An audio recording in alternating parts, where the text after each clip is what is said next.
Okay, so Destiny, how have you been since the last time we met? Well, we had a fall break from our school, so it hasn't been too bad, but like getting back into the groove, it's been awful. I missed the first day of classes. I just couldn't get out of bed. And then it made it worse because I was just thinking we have an exam coming up and I missed that lecture. So now I'm really behind, and I don't want to ask my friends because I don't want to feel like a burden. Okay, so there's a lot of things going on there. It sounds like you're afraid of feeling like a burden to your friends. You can't get out of bed. You're afraid of failing your classes because of exams. Why do you think you can't get out of bed? I just, like, when I wake up, my thoughts are just like racing, and like I want to go because I want to do well in my classes, but then when I get there I can't concentrate, and I just feel like no one, my partner doesn't really want to talk to me anyways, so I'm just too scared. Okay, so it's stopping you from going to class is you're afraid of other people maybe not wanting you there or something like that. Okay. So let's jump into how your everyday day looks. Like let's go through a normal day for you. So let's start at the beginning. You get out of bed. Yeah. And then I give myself like an hour to get ready. And then I'm a commuter, so I have to drive to class. And then I have my 8 a.m. and it's just an hour-long class. And then I have 2 more classes like spread out, so I have like awkward time frame where I just have to be somewhere on campus because I'm not going to drive back to my house because I don't want to waste gas because I'm on a limited budget. Right. And then I come home and I go straight to work.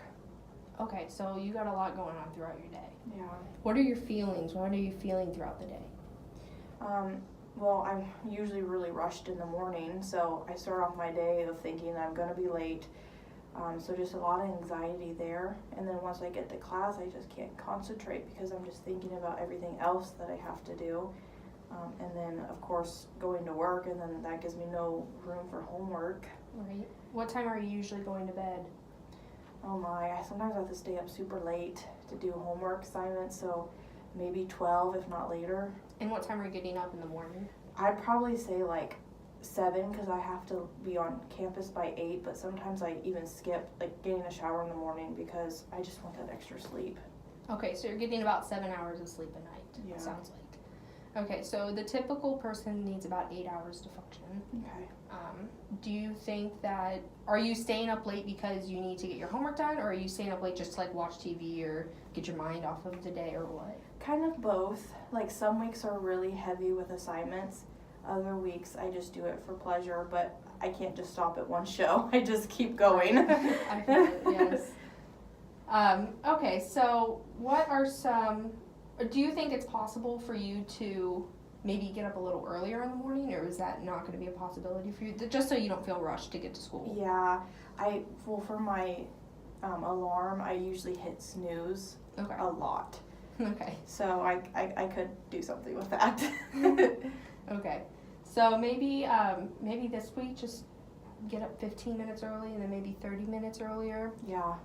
Maybe that'll keep the anxiety down about getting to school on time, so you don't have to rush in the morning. Yeah. If that's a possibility for you. Yeah, I think I'd want to start with about 15. Okay, start with 15, and then if you feel comfortable, you can move up to 30. Yeah, that seems doable for me. Okay, sounds good. So what I want to talk to you about is, you said that you've been struggling with some anxiety and depression, and a lot of what comes with that is a belief pattern that we have. So we internalize these feelings that we have, and they come out usually negative for somebody who's suffering from anxiety and depression. So can you think of any belief patterns that you have that may be negative? Well, probably just thinking that I'm going to fail these classes. Of course, that would be negative because I've got good grades before, so I know I can do it. I just don't know why I always think I'm going to fail. And have you ever failed a class before? No, never. Okay, so it sounds like you're just catastrophizing. Like, this is going to be the worst possible case scenario. You're going to fail all your classes. In reality, you've never actually failed before. Yeah, I know. It's weird. So I can see where that's coming from. A lot of people do that. Okay.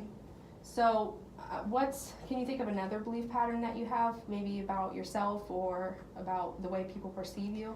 Yeah, kind of what I said like earlier. We have group projects in our class, and I don't want to say much to my group members because I just feel like what I have to say isn't important, and I get nervous because I just wonder, like, do they like me or not, and So how do you usually do on group projects? It just kind of depends. Everyone's different, but like the last one, everyone seems really nice and we get along very well, and we got an A on our last assignment that we turned in. Okay, so it sounds like you're doing really well with group projects. It's just that catastrophizing part of it. So maybe we can work on that and reframing those thoughts to a more positive sequence of thoughts. So you said that you are afraid of failing your classes. Are you 100% sure that you would fail? No, I check my grades a lot because that's something I worry about. Mm-hmm. When I take exams, I forget everything. Okay. And I got a C on my last exam. Which is not bad, that's average. I know, I just wish I could do better. Yeah, did you study for it? I did. I was really busy with work, so I didn't get as much time as I wanted to. Okay, and how many hours a week do you work? It just depends. Usually I would say about 20, maybe a little bit more. So I pick up a lot of people's shifts too if they get sick or can't show up too. So okay, so you're working quite a bit throughout college. Yeah. So college is hard in and of its own, Mm-hmm. but then you're adding work on top of it. yeah. I think what they say is that you should only be working like 10 or so hours a week during school. Okay. Are you working for are you paying for college yourself? Is that why you're working? My parents are helping a little bit, but I need to make sure I can pay my insurance and my gas. Okay, so would maybe going down 5 hours a week be hurtful to you, or do you think you could do that? Yeah, I guess I just need to figure out my budget because Right. I'm not really sure exactly how much I need, so I'll have to figure that out. Okay.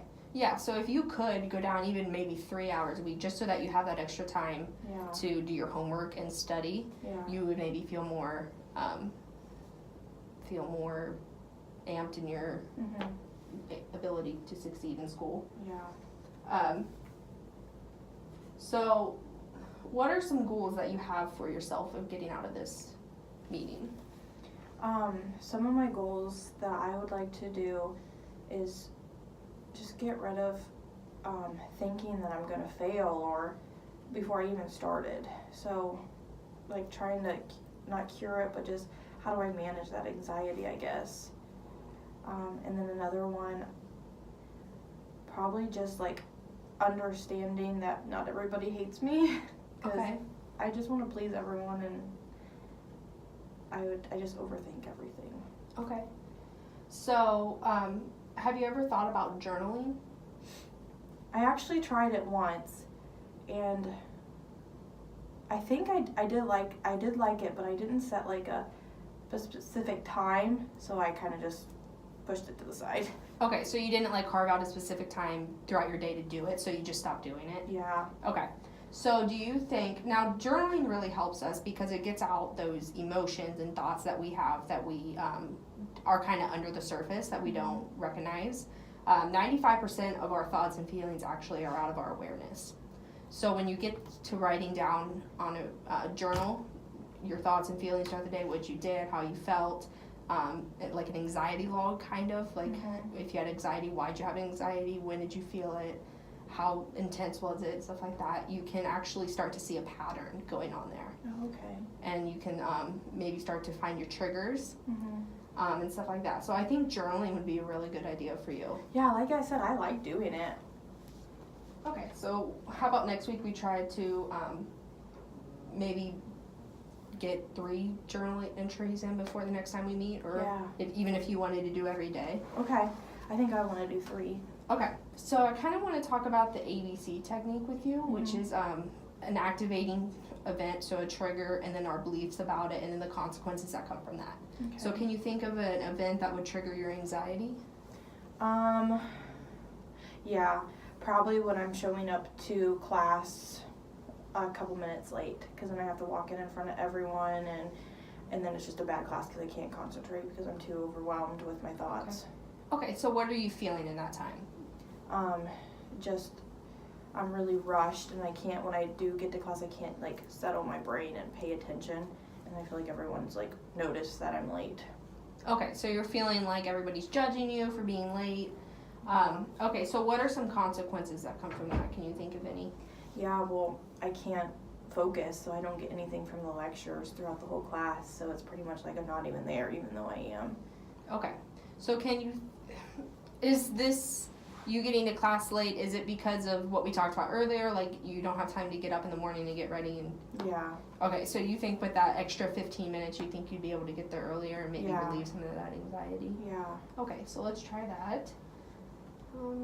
Another thing I want to talk to you about is changing our thought patterns. Mm-hmm. So when we think about something and it's negative, we automatically get negative emotions and feelings, and that can be really detrimental to your emotional health. Mm-hmm. So I've printed out a worksheet here.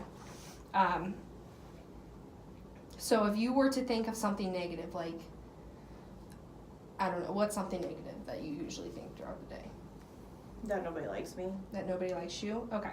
So what do you think a friend would say about your thought? That's probably not true. That's not true. Yeah. And another thing, our thoughts are not fact. Mm-hmm. So when we're thinking about thoughts, we usually perceive them as fact, and that's not true. They're opinion based on ourselves. So when you think of a thought like such as nobody likes me, what you could do is reframe that thought with a positive. Okay. So instead of nobody likes me, you could say some people love me, Mm-hmm. some people like me, Okay. stuff like that, just to get your mind elsewhere. Yeah. Is there anything else you wanted to touch on that we haven't talked about today? I